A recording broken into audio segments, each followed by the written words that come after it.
So it's me Prachi, and today I'm at the Jorvik Viking Centre, and there's like a huge queue in the beginning. So let's see how it's going to be. I'm really excited. I've heard a lot about this place, and I hope it's going to be great. I'll show you around.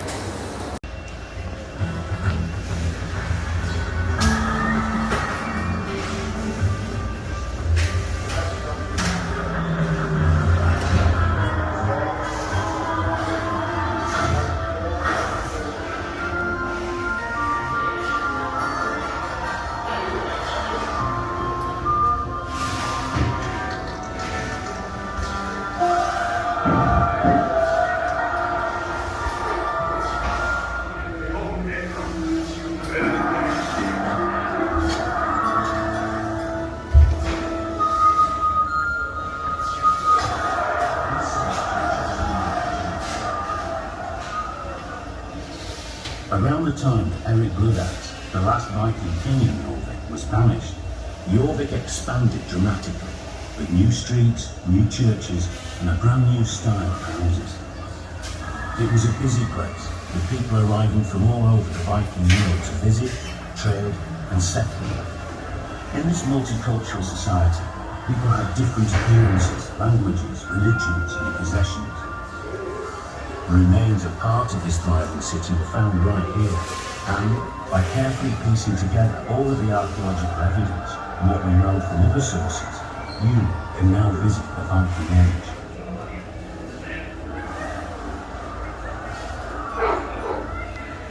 Kom här. Välkommen till York. You have arrived by the River Foss. Ahead lies the city with countless houses and workshops, many of them newly rebuilt. Some, like this damaged one, a victim of an untended half perhaps.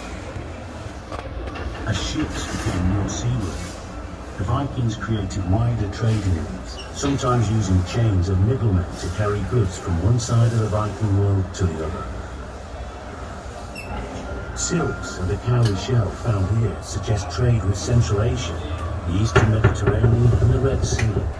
It's possible that Arab traders, like this man, made their way to Jorvik to sell their goods. Slavers may have come to Jorvik from Dublin or elsewhere, bringing with them the spoils of their raids and battlefields. Slaves were an important part of society all over Northern and Western Europe at this time. It looks like this slave trader is trying to make his way up to Copperwood. But before we get there, let's have a look at some of the many craftspeople working here in the city. Here's Sigurd. He's using animal bones and antlers and deer to make some everyday objects such as combs, comb cases, skates, and bone things. Making a comb from antler can be very time-consuming, as the ones found here were made from many pieces riveted together and then decorated. We know that the Vikings like to keep themselves well groomed, as we found many combs in the excavations, as well as items such as tweezers and even ear screws. We'll now head away from the river towards the street of Copperwood and meet some more of the people who lived and worked here. Ahead, you can see a simple, single-story building. These older houses were built from posts and wattle and have earth floors and thatched roofs. Most of these houses went out of use in the middle of the 10th century when they were replaced by the oak plank buildings that we'll talk about later.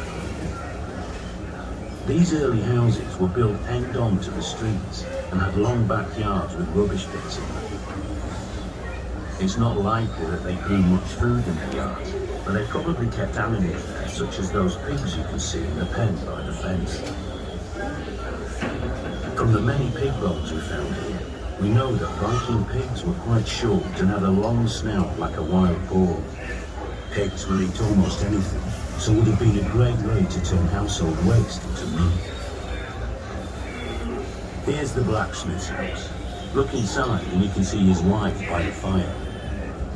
Grummet, the blacksmith, is teaching his son how to sharpen a knife he has just made.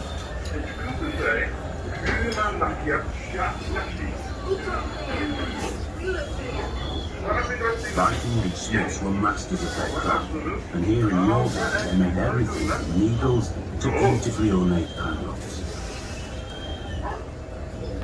Now we'll go across to the next property and visit his neighbour, Bunny, a wood chipper who lives in one of the new style wooden planked buildings. Bunny is making cups and bowls by turning wood such as oak or ash into coloured layers. You can see all the wooden core waste on the ground which children may have used as spinning tops. By the way, it's this trade that many think gave its name to Coppergate, the street of the cup makers.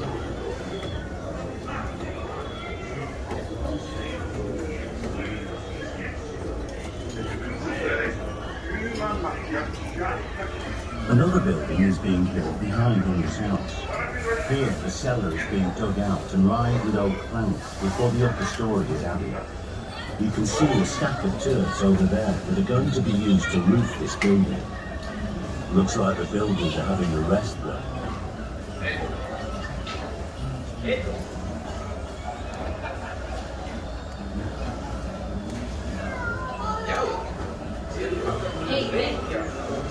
This family also look like they're taking a break. The children are being taught to play Nefertari by their grandparents. We found a wooden gaming board and lots of playing pieces made from bone, wood and iron, so it must have been a popular pastime. Let's go back towards the river where big trading ships have been that have come up from the North Sea. Here, traders are unloading their goods alongside fishermen pulling their catch. Goods and raw materials from across Britain, as well as rare and valuable items from further afield, were brought into York here. Iron alloy bars from Britain alongside amber and India, and good wine from the Rhineland. Jorvik was truly bustling, a vast international trading centre. Here's some fishermen cleaning their catch and mending their nets. Fish from the rivers and the sea were brought into Jorvik, and we found thousands of fish bones that tell us exactly what the people ate, which included lots of fish, eels, and even oysters. So these men are probably doing a roaring trade. Have a look at the man cutting the fish. His face has been reconstructed based on a skull that was found in York. Later on in the visit, you'll see more real faces like this.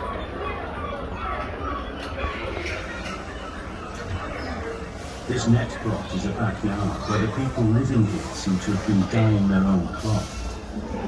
The people of Jorvik spun fleece, then dyed and wove their own wool to make textiles from which they made their own clothes. Natural dye plants such as madder, weld, woad, and dyer's greenwood were all used to create shades of red, yellow, blue, and green. Vibrantly coloured clothes would certainly have brightened up the streets of Jorvik. On this plot of land, there was a gully that contained dye plant waste, suggesting that a dye bath had been tucked into it. Limestone lined that ditch running up to this next building, forming the passageway to the back door.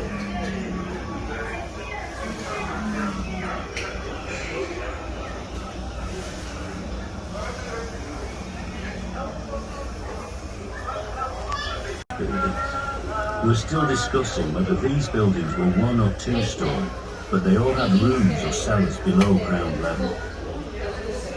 As we travel through this 2-roomed house, you can imagine that the floor at the back is being built, and you can see the cellar below where goods are stored. Above this sunken room, the window openings are only small, so, as you can see, it would have been quite dark inside these houses. In addition to the hearth, small pottery lamps and wax candles were used to create light so that the people who lived here could carry out their everyday tasks.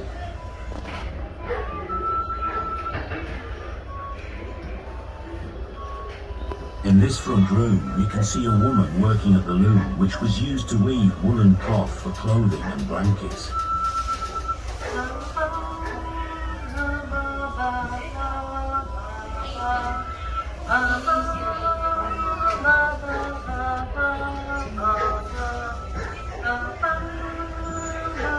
We're now moving into Coppergate itself, an important commercial street right in the heart of the city of Jorvik.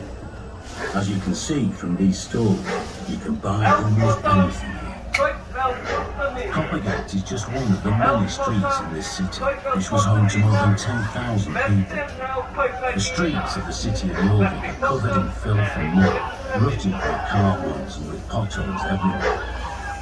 This leather worker seems to be having a problem sewing his shoe pieces together and looks like he has Viking's disease, a duplictons contraction.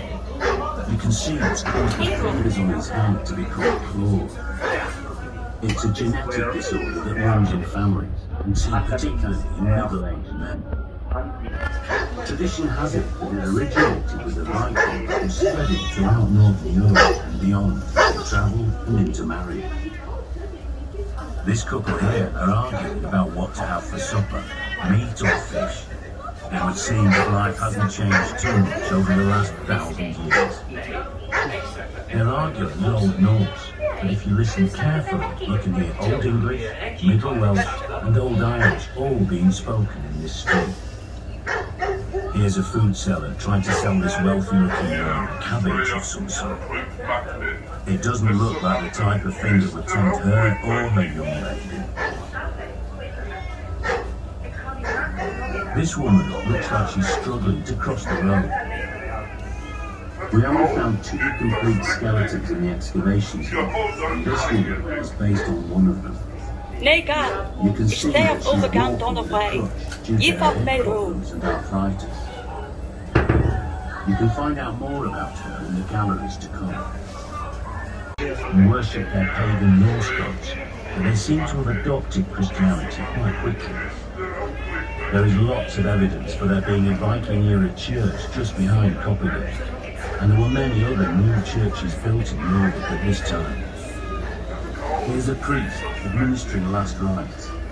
He would always have worn a stole around his neck, as seen here, as it marked his priestly status. We found a very small, silk, pink-coloured reliquary pouch in one of the buildings. The embroidered cross on it suggests that it once held holy relics which have since disappeared and are now a mystery.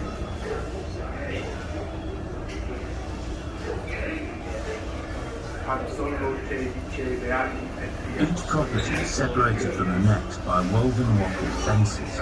We know from the 5 tons of animal bone found in the excavation that the people's diet was quite similar to ours, with lots of beef, pork and mutton, as well as poultry and fish. Supplying this food may have been one of the reasons for the major changes in the countryside we see around Jorvik at this time. In this backyard, animals have been slaughtered to provide meat and other resources.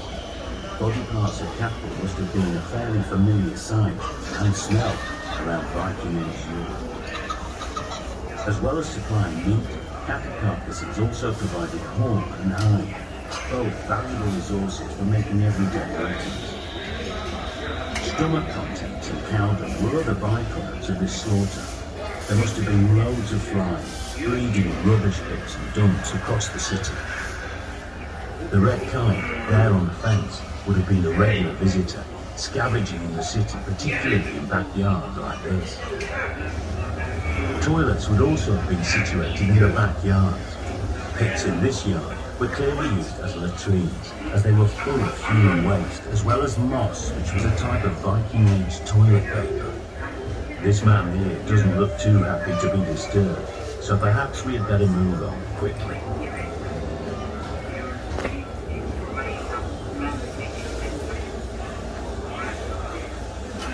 Here, we are in our final house. In the excavations at Coppergate, we found a few Viking Age musical instruments, including a set of panpipes which can still be played.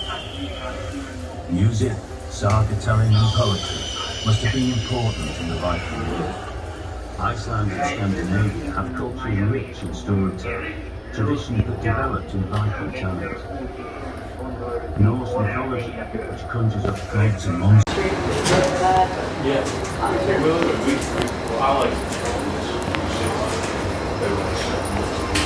Here are the weapons: spearhead, sword, axe head. These are the personal items. Hey, people have started wearing this again. Silk items.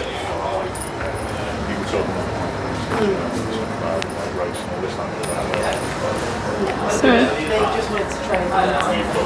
Actually, a little bit confusing because we found these two photos or the originals in the pocket. One side is sound, the other side. So essentially using placing a basic rhythm, and then with the two of them playing together, you join it with two bagpipes. So a low bagpipe to play a low version of the melody, and a high bagpipe to do a high version. Which one is the remaining one of You then have the gold hammer at the bottom, and this sword can be a lot of things. It could be a sign of vital strength, it could be the sword of the god Tyr, god of war, or it could be the sword of Saint Peter. What this is basically saying is, we don't care what religion, what nationality you are in the city here. If you want to spend your money, just come on down with it. Nothing much has changed. So I can strike you one of your very own for £2, or you can just enjoy the rest of your dinner. Oh, hell. with metal strings. Metal strings are not sort of tuning system, only really comes in widely from about 1200. I don't remember it. It has runic stuff on it. So, there we go. There you are. So guys, it was just amazing. I had so much of fun in there, especially like the cart thing that they had. It was so creative, it was so wonderfully made. I absolutely loved it. I would definitely recommend coming here, but you have to pre-book the tickets, and there was a long queue even after pre-booking the tickets. These are the prices, and well, I'm 100% gonna recommend this. Do come for this. It was just really nice. I think more museums should be this interactive, because you actually learn more. I mean, personally for me, I actually learn more when I can properly see and be immersed in the world. So it was just amazing, and I hope you liked my video. Do like, share and subscribe, and I'll see you guys the next time. Bye.